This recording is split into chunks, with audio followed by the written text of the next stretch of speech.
Happy Place podcast. Thank you very much for having me. I'm so happy to have you on for so many reasons. One of them being, I am chuffed and proud to say that Happy Place Books are publishing your beautiful book. Yes. I'm over the moon. Yeah, you know, it is an honor. It is truly an honor to do this in partnership with you, in partnership with Happy Place. And it is a happy book. It's such a happy book. Yes. And it's a really clever book for so many reasons. One being, and you say this in there, you bridge the gap between the advice you'd get from your auntie and the data you'd get from a scientist. Yes. Which is what we need. We don't want it to be just sort of nostalgic and advice-led or just data, because that gets quite heavy. This book has got all of it in there. That seems very important. Yes, it's the in-between. And I think it's because my history is I'm a researcher. You know, that's really what my first career was before matchmaking. And so I like the nerdy, empirical data. I go to sleep every night, Fearne. This is no exaggeration. I am either reading a research study or I'm listening to a lecture. Almost every night, like I fall asleep to that. I was listening to a lecture on Aristotle's books last night, like before I went to sleep. You know, it's one of those where I love that, but then also on the other side, there is value to your auntie or to your friend telling you about the experiences that they've gone through. Yeah, like of course. That anecdotal evidence. That's good. So I'm trying to take that plus the nerdy stuff, bring it together and deliver it in a way that's easily digestible. So before we get to the data and the sciencey stuff, what do you bring to the table from your personal life, from your own experience of love and from your childhood? What value do you find in your own personal experience of love?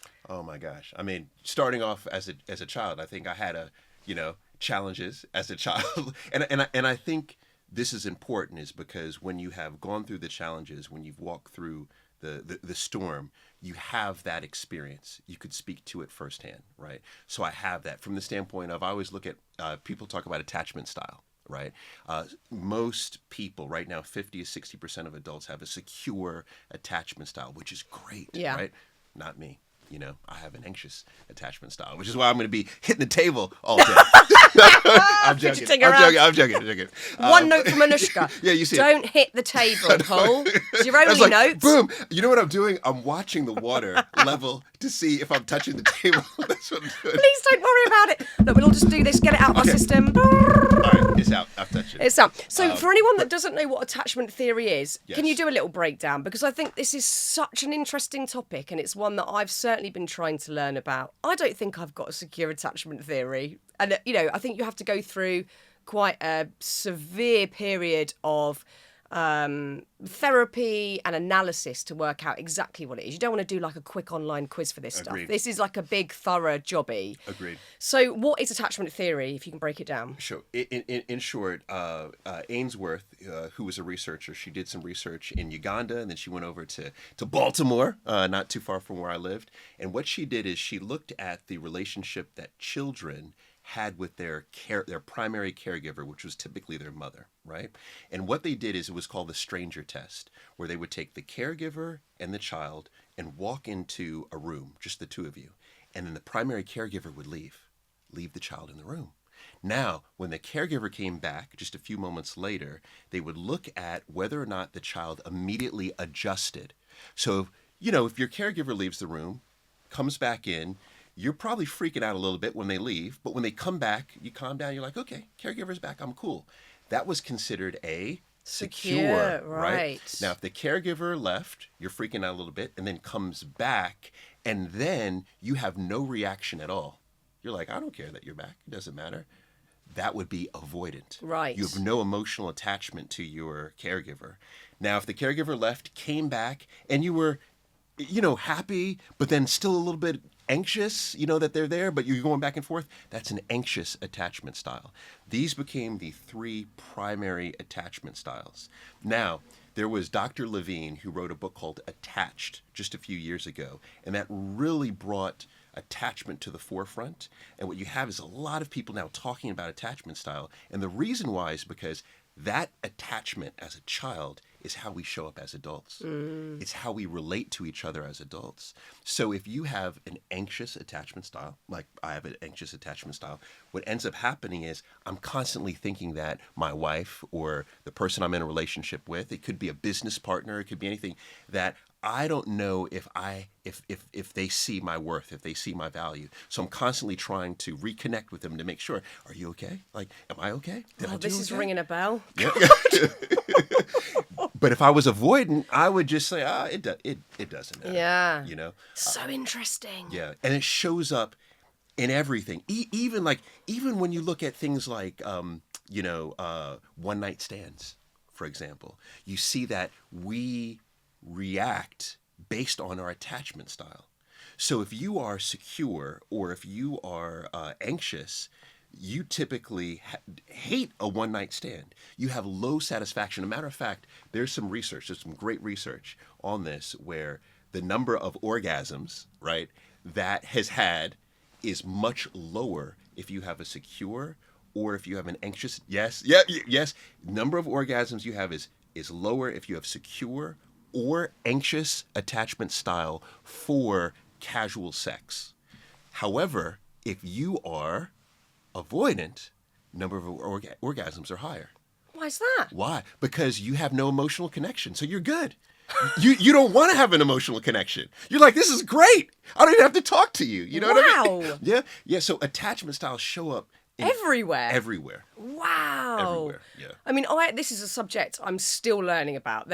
It seems like there are always new corners you're going to discover with attachment theory, and Yes. it's embedded in all of us.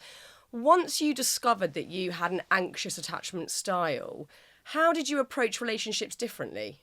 Well, I didn't discover that until I was, adult. Yeah. And already married. But what happened, and this was a blessing, is that my wife had a secure attachment. And the single best thing we can do if we are anxious or we are avoidant is to find someone actually with a secure attachment. Because your attachment can shift. Because they will show you how to love in a healthy way. Wow. So that is the quick way of doing it. There's many other ways. Cognitive behavioral therapy is very, very important in terms of shifting, and there's other things you can do. But finding someone who's just has a secure attachment style, and that doesn't have to be a lover. It could be a good friend. It could be a work colleague. But that's the reason why it's so important to surround yourself with healthy, people who love and feel and operate in a healthy way. Can you change your attachment style? Absolutely. You can? Absolutely. And that's very important to know, is that you can. But there's a good and bad to that, right? The good is that you can change from anxious and avoidant to secure. Secure, yeah. But the bad is you can change from secure to Anxious or avoidant. So that's a big problem that a lot of people, I think that we don't put enough emphasis on casual relationships, right? So you think, okay, and not you, but anyone, right? Yeah, just pointing at me. I was like, we need to talk. So Fearne, here's what you really think, right? But you could say, a lot of people say, oh, you know what, if you're going back on the dating scene, oh, just date anyone. It doesn't really matter. Just go out for a few dates. It's okay. No, those interactions can have a lasting impact on you, right? So having a secure attachment, you could move to avoidant, you could move to anxious. So yes, you can change.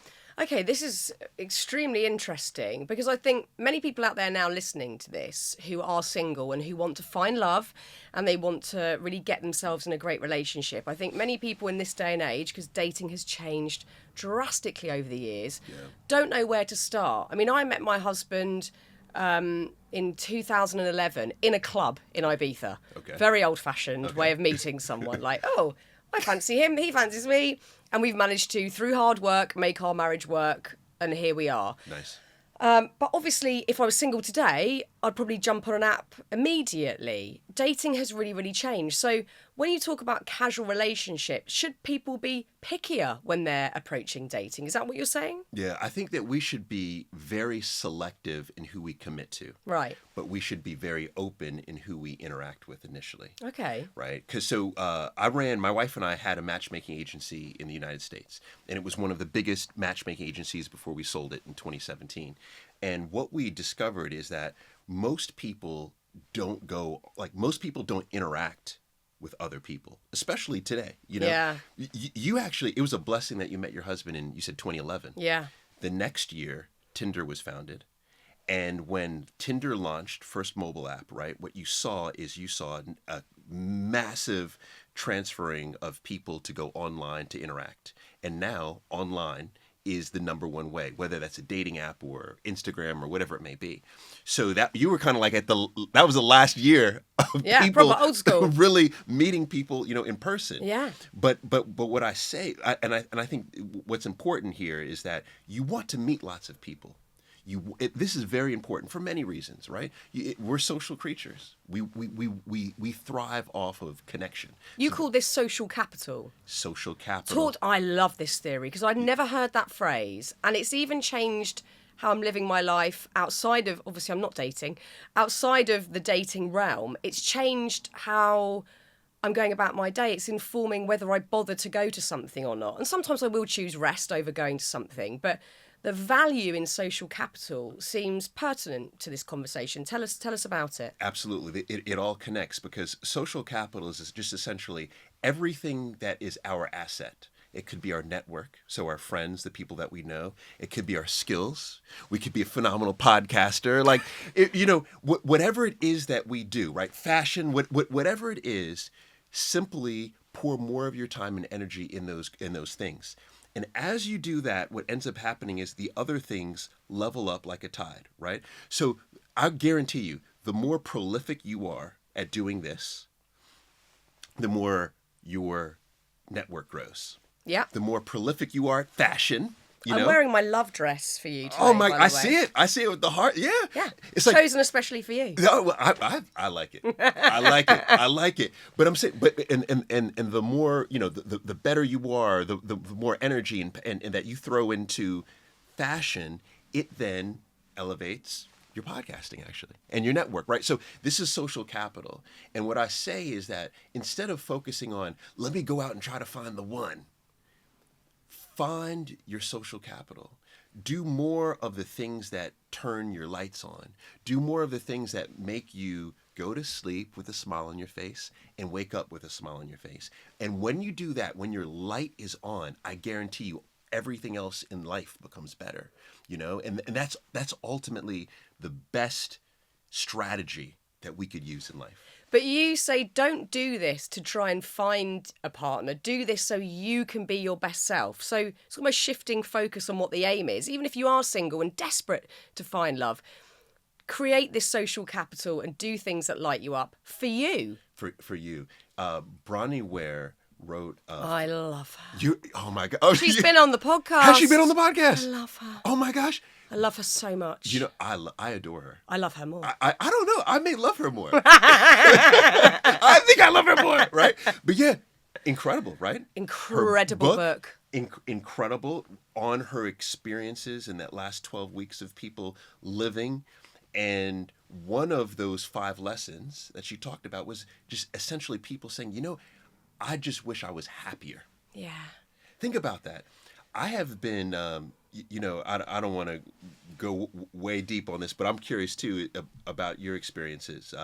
I've been at the deathbed of 2 people who I have been talking to them. They were in the hospital, and then within 24 hours, they died.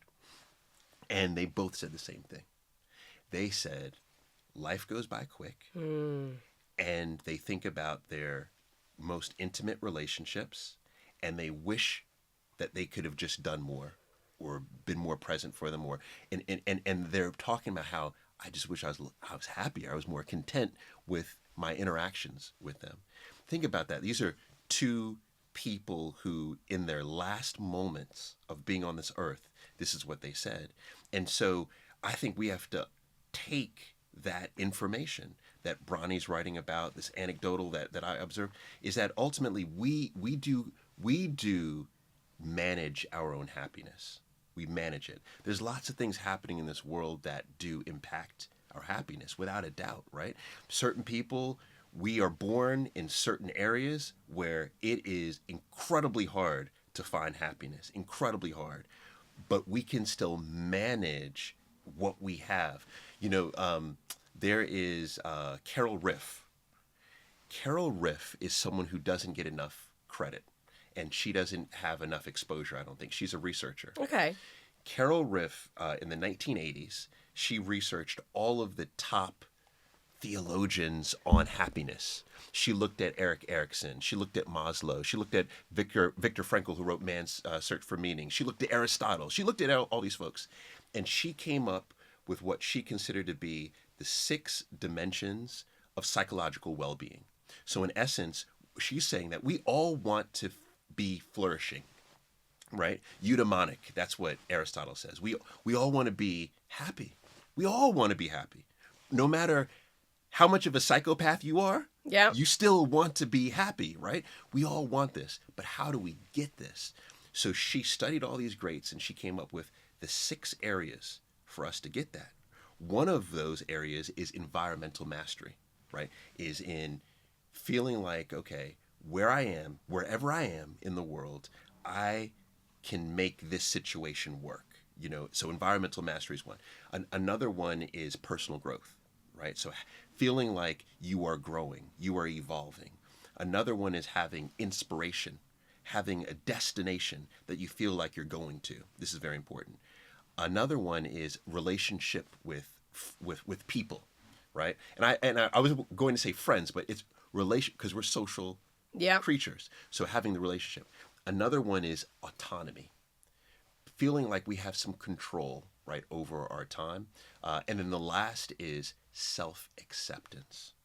And that is, I think, much more powerful than self-compassion or self-worth, because that's saying, I know what my demons are and I'm okay with it. So if you have all of these or you're on the pathway to developing these, according to Carol Riff, you are on the path to being your best self. And that's ultimately what we want. And that doesn't mean you have to have a romantic partner to get any of those things. But often we do it back to front. We think, when I have the partner and we're happily together, then I'll feel okay. We're waiting for someone else to come and fix us or fill the hole. But you're actually saying, and this is again data-led, do the work first. I'm sure you don't have to get to a point of completion where you're like, I am a complete soul who has self-acceptance and has full autonomy. But to be doing the work will certainly help you get to a place where you can hopefully meet the right person. You said something a minute ago, and I'm very intrigued about this. It's probably a newer concept, a sort of modernised concept, that we have a soulmate. There is one person out there who is right for us. What do you think about that? Garbage. Or I'm sorry, I'm in the UK. That would be rubbish. We can translate garbage, it's fine. Trash. Trash. Yeah, you're the New Yorker, Trash. Get that trash out of here. I don't buy it. I think soulmates, if soulmates are created, I don't think they're found. I think it takes time. Michelangelo he created this thing called the Michelangelo effect, right? Which was, he's not going to look at the stone and say, all right, what I'm going to do is I'm going to carve this incredible statue. He'd look at the stone and say, I'm going to unleash this incredible piece of art that's in this rock. That's what I'm going to do. I'm going to unleash it. I think what we end up doing is we find partners that help us to unleash our best self. It doesn't mean we can't get there without the partner, but it does mean that if you do have a strong partner, they can help to carve that stone faster. You know what I mean? So I think it's created and not found. So, that alludes to relationships have to involve work. It can't just be we fall in love and then we live happily ever after and everything's absolutely plain sailing. And you've been in a very long-term relationship. They require work. And it's interesting because even if you look at Married at First Sight, you get people coming to the table with a list as long as your arm of these specifications, down to shoes and accent and Yep. job specifications, etc. Is that helpful to come with a big list, or should we work on that connection and work on finding those points of interest that we're compatible in?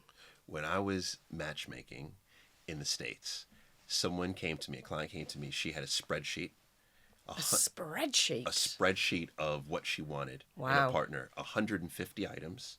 Good feet was on the list. And not only was good feet on the list, but she had photos of this is what good feet look. And I was like, I definitely don't have good feet. I can tell based on these photos. Oh my God. I don't have good feet, right? And that's no exaggeration. That's the level of detail that some people have gone through in creating their list of desires. And I think it's because we hear all the time through social media, you need to have standards. Standards have standards. But standards doesn't mean you have a list of 150 items with photographs of good feet on it. You know what I mean? And so whenever I see a list like that, I know this is going to be someone who we're going to have to work with, because the opposite of that is someone who is open-minded. Carol Dweck wrote a phenomenal book called Mindset. And in the book, she basically says that we all fall within one of two categories depending on the scenario. We either have an open mindset or a closed mindset. A closed mindset is someone who has a long list like this because they believe that I can only work with these 150 items. That's a closed mindset. An open mindset says, you know what? Whatever you bring to the table, we can work with. That is where you want to go. That you want to be in that space. So And you could surprise yourself. You may like bunions. You know what I'm saying? Bunions might be sexy to somebody. Seriously. I mean, I'm imagining that dating apps have really heightened this way of thinking. And obviously you work with Tinder, so you're an advocate for apps. And I've got so many friends now who are happily married, having met somebody on an app. And it's the most beautiful thing. And I do think you have to be open-minded to even step into that sort of territory. Yet the double-edged sword of apps, I guess, is everything is so visual. And you're looking at these pictures which are kind of best snaps of somebody's life. And your initiation into whether you like them or not is purely based on photo evidence. What are your thoughts around that? Yeah, I mean, I'm with you. I think that we have always been highly visual, right? So even if you think of, like, say, the 1950s here in the UK, and there was the dance halls, for example, you'd really pick the partner not based on what you heard. You could hear what they were saying. You wanted to see them. The hot one. Yeah, exactly. Give me the hot one over there, right? So we were always visual, but what was lovely in those days is you got a chance to see someone actually dance and move, and then you could interact with them. On the apps, you're seeing a very one-dimensional view of someone. And apps are trying their best to increase those dimensions by having more photos, by extending the bio, including video and sound and all these things. But it definitely has made an impact. I think that social media has made an even larger impact on our focus on the visual. But some research. Fearne, I think you will love this. You will love this. Research states that the higher our self-esteem, the less we subscribe to traditional beauty standards. Interesting. And the more we like the quirks, the more we like what's different, right? So, and I find this to be the case all the time. You'll see someone who is, let's take, this You'll take a woman who she could get any man she wants in the world, right? Heterosexual woman, any man that she wants in the world, right? And then she picks someone who's like maybe a bit shorter or has different quirks, and you say, "What? I don't get it. I don't understand." And I say, typically, you know what's behind that? She has high self-esteem, and she sees value in things that traditionally people may not, because she's so self-assured that she doesn't feel like she's going to have any pressure coming to her from society. because she values herself. So she's like, you know what, I like bunions, or I like Those a man bunions. who oh, the bunions keep coming. You're obsessed. I'm so upset. I have a fetish for bunions. It's your thing. No judgment. You don't like bunions? You don't like? I mean, there's other things I prefer. See, that's how high my self-esteem is. that You've cracked it. That I love bunions. You know, I don't know why I'm on this bunion thing. It's like, do you think it's possible to be unlucky in love? Explain that one for me, though. I think there are plenty of people out there, and I've interacted with a ton of them, friends of mine who say, I'm just unlucky in love. I don't meet anyone. It always goes wrong. And that's a narrative they've perhaps subscribed to, that they are just unlucky in love. Is that possible? All right. In that context, it reminds me of clients that we used to have at our agency, right? So we opened our agency in Washington, D.C. Very transient community, right? So very few people were from D.C. Most people were coming from outside. But we would typically have a client who is roughly the same, like roughly the same age, same career, same, just same traits. And one of them would talk about how they despised dating in Washington, D.C. It was the wickedest thing in the world because it's so transient and it's terrible, right? And the other person would say, oh my God, I love dating in Washington, D.C. This is great. It's so transient. I can meet people from all over the world. This is great. And you would see that not only was the satisfaction in the dating different, but the outcome was different. The person who was excited about it and saw getting more dates, more quote unquote successful on the dates. So from that standpoint, can we be unlucky? Yeah, I think we could be in less than desirable circumstances. But oftentimes it's the story, it's the narrative that we tell ourselves. That is largely what is happening. Because when you look at the data, right? And I know I'm probably one of the few people looking at the data, but I often hear things like, oh, you know what? Men over 40 are not getting married. But you look at the actual number of people getting married in the percentages, and right now, roughly a third are over the age of 40 when they get married. So you're talking about, if you're talking about the UK and/or Europe or the US, you're talking about millions and millions and millions of men over the age of 40 who are getting married. The second most popular age on dating apps right now is 50s. 50s. Why? Because you have a lot of empty nest syndrome happening, where the children now are going off to school or leaving the home. A couple looks at each other and says, wow, we don't know each other anymore. They break up, they go back out on the dating scene. So to the point of unlucky, I could see, kind of, sort of, that could happen. You can maybe not have the right cards dealt to you, but largely it is about the narrative that we tell ourselves. The other problem we have with modern day relationships is, obviously throughout human evolution, we have seen great change in what a relationship means. So previously, relationships equaled survival. You were in a partnership to survive, hunter-gatherer stuff, and then things slowly changed. But I think really in the last probably 30, 40 years, where women have become career women and just the dynamics are changing, we're coming to a relationship with a lot of expectations. And you say this in the book. We now want so much from a partner. It's not just about that support network. It's not just about survival. We want a best friend. We want a lover, a confidant, someone that we can perhaps have a hobby with, exercise with. We're looking for everything in a partner. Are we wrong to do so? Yeah. A lot of us are going to be unhappy as a result of that. I mean, just real talk. And then some of us are going to be more happy than ever, right? And the reason for this is, so Eli Finkel, who's a great marriage researcher out of New York, and he wrote a phenomenal book called The All or Nothing Marriage, right? And he does a great job in breaking down what's happened over the years. So if you look at like humans, we've been here for 300,000 years, roughly. People will debate me on that, but I'll say, yeah. We will ignore them. Yeah, forget what you, right. So the first stage to what you're saying is, he calls it the pragmatic stage. That's hunter-gatherer all the way up until really the Industrial Revolution. So we're talking about 1800s. And then between the 1800s and 1960s, what you had is you had what was called the Romantic period. This is where we began to say, okay, so pragmatic was about survival.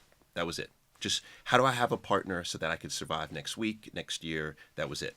And you would most likely have sex every now and then with your partner, and that would be it. Like you would get intellectual stimulation, you would get friendship, you would get camaraderie, you'd get that from outside of your romantic partner. But then Industrial Revolution comes, right? We end up leaving our family, right? As a result, right? We have these nuclear families popping up, and then you begin to say, "Hold on for a second. I'm seeing you every day. We should maybe be friends at least. Let's be sex. Let's have sex and be friends. Friends with benefits. You know, let's do that, right? But that's where it then grew into companionship. That was that romantic period, and then 1960s. To your point. Things like the pill, the dishwasher, that really helped to break women free. We're still living in the patriarchy, no doubt. Yeah. But these were things that allowed women to have choice in their relationships. And I think it's important just to step back and think about this just for 1 second is women only began to have choice in relationships since mid-1960s. Yeah, I can see that with my own lineage. Like my grandmothers, they were both... stay at home, they would have been called housewives back in the day, but they were stay at home mums. And it was that very traditional setup. And I didn't really see either of them having much autonomy. Mm-hmm. I can see with, maybe this is like a lot, but maybe one set of grandparents, there was like genuine friendship and a lot of levity and laughter. But it still was very formatted that my grandfathers would go to work and the women were at home. Yes. That's my grandparents. That's not that long ago. It's not that long ago, right? And a lot of us have learned that behavior, But to your question of, okay, in that stage, your grandfather and grandmother, they probably were sourcing their happiness elsewhere from children, of course, their grandchild, of course, right? But so now we've reached a point where this is called the self-expressive age, where we have said, okay, you know what? We want well-being. Many of us are privileged to the point where we now don't have to worry about those lower Maslow hierarchy of needs. We don't have to worry about food. We don't have to worry about shelter. Not everyone, but many of us. And so therefore, we don't have these lower level needs. What do we want? We want Maslow's high-end needs. What was his highest need? He said, we want self-actualization. We want to feel like we meant something here on this planet, and we want to flourish. So therefore, if that's our goal, right, then now in a partner, we're now looking for not the person who could protect us or feed. We could protect ourselves. We could feed ourselves. Now we want a higher evolved person. We want someone who can help us to reach self-actualization. And that means that for many of us, we will have stronger relationships than ever. But for most of us, we will have dissatisfied relationships. Eli Finkel talks about this. In his latest studies, he showed that right now, 80% of marriages have lower satisfaction than they have historically. But 20% of them have higher satisfaction than they ever have on the planet. And I think this is the reason why you're seeing the destruction of marriage. This is the reason why you're seeing so many different types of relationships forming. Let's have a ethical, non-monogamous, long-term committed, right? There's all these categories. And the reason why is because we're trying to figure out how do we get self-actualized? How do we flourish? But at the same time, how do we still fit within this structure of the world and relationships? Well, that's right, because I think, the other sort of stark contrast between this generation and, again, our grandparents' generation was they stayed married, whether they wanted to or not. It was very taboo. It did happen, of course, but it was much more taboo to get a divorce, whereas these days it is so commonplace. And like you say, you've got that 80% of people who feel dissatisfied in a long-term relationship or a marriage. What do we do? What do we do if you're in that 80% and you're going, I'm dissatisfied, I'm not feeling self-actualized, I don't feel fulfilled? Do you stick it out? Do you work harder at it? When do you know when enough's enough and you should break free and give up? Yeah, I mean, this is a great question. We need 10 hours. Oh, God. Well, we've got all the time in the world. I'm in no rush. All right. Kick back. All right, here we go. I'd say the first is you have to identify what it is that you want. What is it that you want? So is that making a distinction between what you want versus what the world's telling us at the moment? Because Yes. that's noisy. Yes. What is it that you want? And so if you think back to Maslow's hierarchy of needs, right? I think that's a good place, and it's held up over time. Is do you want to be actualized? I don't know, I'm having a hard time. Self-actualized. Like I don't know. I'm thinking of the Bunions. That's what it is. The Bunions. I got the Bunions on the mind. Bunions. Right? But do you want that? Because not everyone wants that. It could be a little bit lower, because a little bit lower on his list was high self-esteem, or love and belongingness, right? Maybe that's what you want. So you have to think about what's the goal, and then what does your partner want, and then is your partner willing to put the effort in? Because unfortunately, what we have is we have a lot of relationships where we have partners with different goals, different desires, and not not having the drive to work towards the relationship. When I was couples counseling, what I noticed 9 times out of 10 was you would have, and it was typically, in heterosexual relationships, typically it's the wife who will say, we're here because of me. He doesn't want to be here. And you could just look at him, and he's like, I don't want to be here. Yeah. Why am I here, right? And he then proceeds to put in zero work in what's happening. Well, you can't have a relationship like that. I think this is very harsh to say, but I think a relationship is either growing or it's dying. There's no in between. There's no such thing as stagnation. You're never in chill mode in a relationship. You're either growing or it's dying. And so I think you have to do that work. You have to, so what is it that you want? What is it that your partner wants? Are you both willing to put the effort in? If the answer is no, then you have to ask yourself, does my personal satisfaction outweigh what the world is telling me to do? And a lot of people will say, well, Paul, I have children. And I'll say, you know what? If you are unhappy, I guarantee you your children know you're unhappy. And I guarantee you your children are learning your behaviors based on the interactions. So they're learning to maybe be anxious or avoidant. They're learning to hide their emotion. They're learning to not have standards. That's what you're teaching them. Even though you don't feel like they're picking it up, oh no. Children are highly perceptive. So set those goals, but you have to do your best to make that decision. And I always say the worst thing in the world, because during a festive season, people will say, man, I don't want to be lonely. I don't want to be by myself. And I'll say, the worst thing in the world is to actually be in a relationship and be lonely. Yeah. That's the worst thing in the world.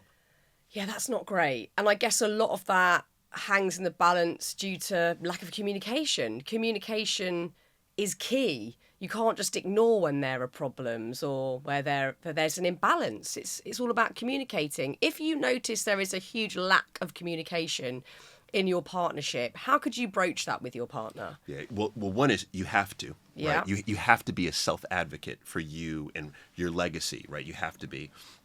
Second is how you approach it. I think context is very important. So I always say when you're trying to express something to your partner, perhaps it's better to express it outside of the house, right? If a lot of the animosity and the fighting and the arguments are happening inside the house, then go outside. Take a walk. When you're walking to the coffee shop, whatever it may be, discuss there. Another very, very effective technique, very, very effective, write a letter.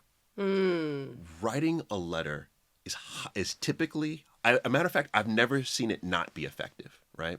And why? Because you, as the person who's holding this hurt, you have the ability to consciously think about it and spend your time writing out your feelings and and your thoughts. And then you hand it over to your partner, and your partner now has space to read. And your partner, because typically what ends up happening if you didn't have the letter and you just approach your partner is most likely not going to respond to you. They're going to react to you. A response is different. A response is considered. Right now, you're responding to me. You're listening to what I'm saying. You have your notes over here. I see your notes, but hold on. But, my little safety blanket. No. But I see you are hearing what I'm saying. Yeah. And then you are interacting with what I'm saying. So you are responding. You're not reacting. What partners typically do is they're not responding. They're just saying, okay, I'm just going to wait for her to finish because I'm going to go in and say this. Or it's a defense mechanism kicking in. A lot of that going on. Yeah. And so the letter, a letter, I've never seen a letter not be effective. It's a very beautiful idea. I think I love that concept of there being time and space, something that seems often like a luxury these days. But in a tricky situation like that, I think it can really give both sides, both parties, a chance to stop and think rather than, like you say, just firing thoughts and words off that could be actually even more destructive. Yes. If there are single people listening to this and maybe they've met someone on a dating app or they've perhaps old school met someone out and about at a party or through a friend and they feel that instant spark and they feel, the big throes of lust and all that stuff going on, but then they learn that the other person is perhaps a commitment phobe. They don't want to be in something long term. You talk about this in the book, looking at some people instantly want long term. That's their goal. I know certainly for a lot of women my age, if they want to have children, they're thinking it's now or never. I need this to kick in now. I need to know that this person is in this for the long run. But then the other person might have just come out of a long-term relationship or just really not want to be in a long-term relationship at the moment. How do you navigate such a situation? Yeah, you don't. Really? You don't.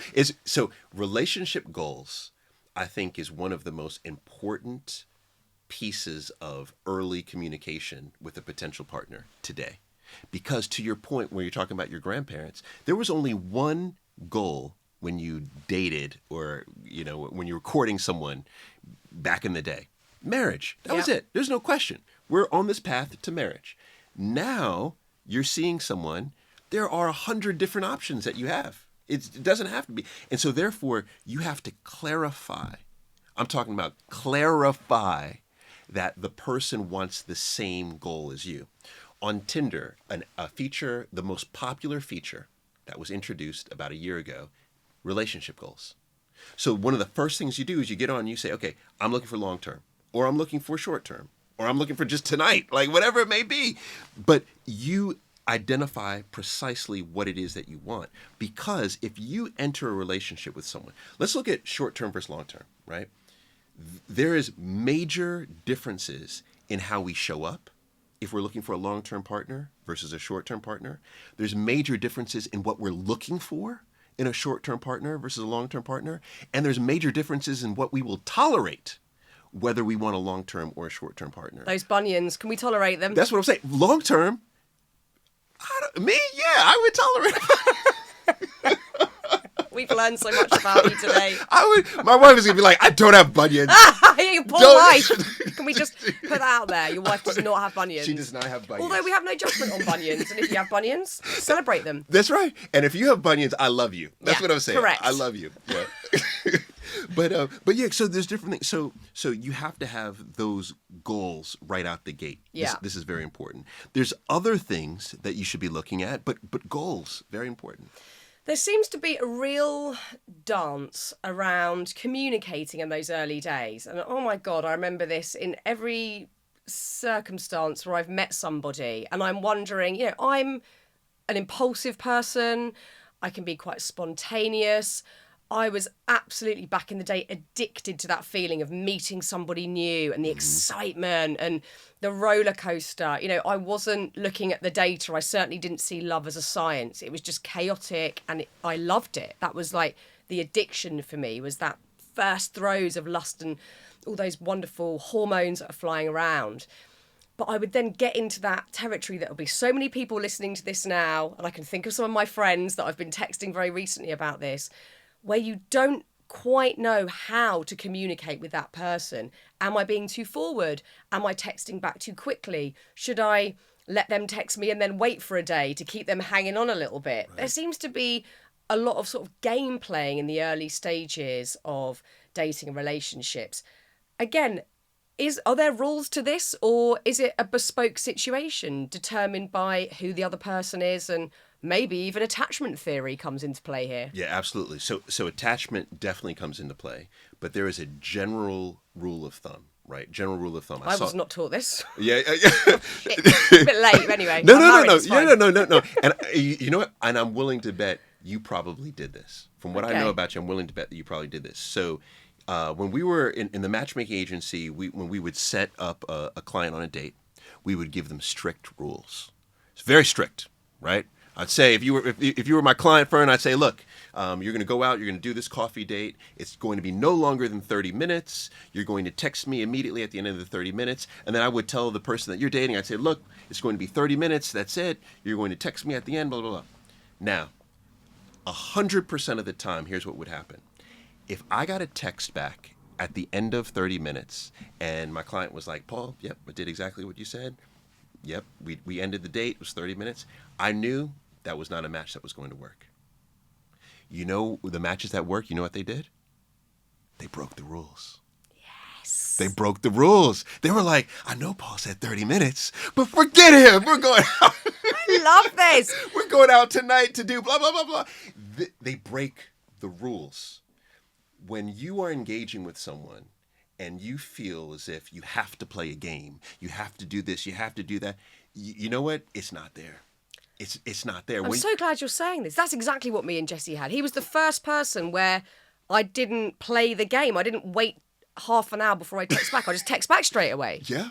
Yeah. Wow. Yeah. Because I think that's what, well, technically the nerdy thing is it. You're in a state of limerence. It's called limerence, right? Where you kind of suspend all belief. You're like, I'm connected to this person, you know? So I don't have to abide by any rules out here. So it's the rule breakers, you know, that did it. That's when my wife, the first date I had with my wife, it was like 8 hours. It was like an 8-hour date. I love it. We were supposed to go to the movie. We went from movies to eating to the beach to walk on. Like, it was 8 hours. It's like, break all the rules. I love it. Yeah. One thing I'd like to ask you, being relatively new to the UK, we're so glad you live here now. We love having you as part of our gang. I'm official. Can I say how much I love the UK? Oh, we're so glad to hear this. Oh my gosh. I am in love. Like, the food.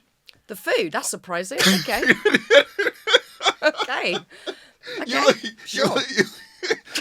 Come on now. It's getting a bit better, but... No, the Scotch egg. Can I say... The Scotch egg. The Scotch egg. The Scotch egg is I think the greatest invention of all time. This is an unexpected turn in the conversation I did not see coming. The Scotch egg is? The Scotch egg. You don't like a Scotch egg? Wow. No, I do not like the Scotch egg. I really do not. When you're growing up in the UK, forced to eat them at picnics, you very quickly go off them. The Scotch egg. Really? Wow. This is like, it's art. The Scotch egg is art. Yeah. Paul, I need to take you to some restaurants. I've got to get you out, mate. Okay, right. So we love the Scotch eggs. Look, we are embracing you like with both arms. We absolutely love you being in the UK. But I wonder if you saw a distinct difference in dating styles coming from the US to here, or how people approach love. Yes, several different things. I would say generally more rule abiding here. What's wrong with us? You know, on Tinder, we saw something really interesting. We looked at the amount of time that people took to respond after connecting, after, you know, swiping right, you know, on someone, so connecting with someone, much longer here.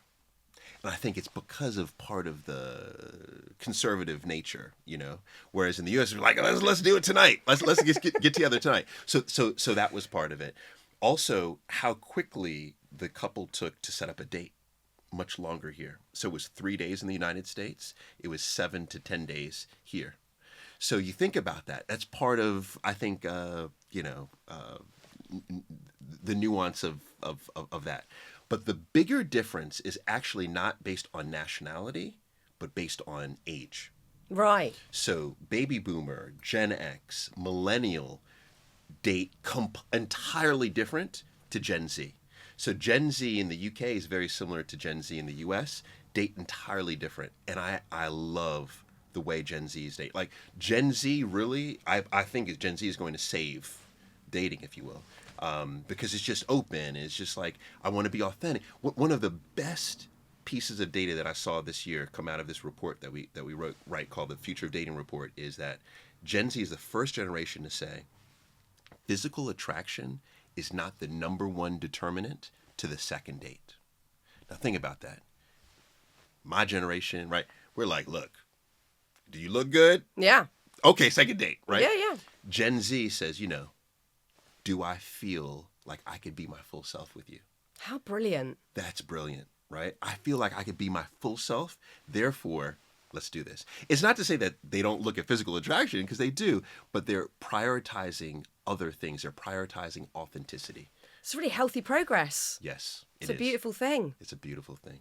Beautiful thing. God, Paul, this has been a joy.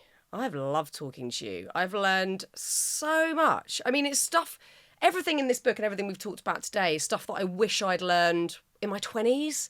I would have saved myself so much pain.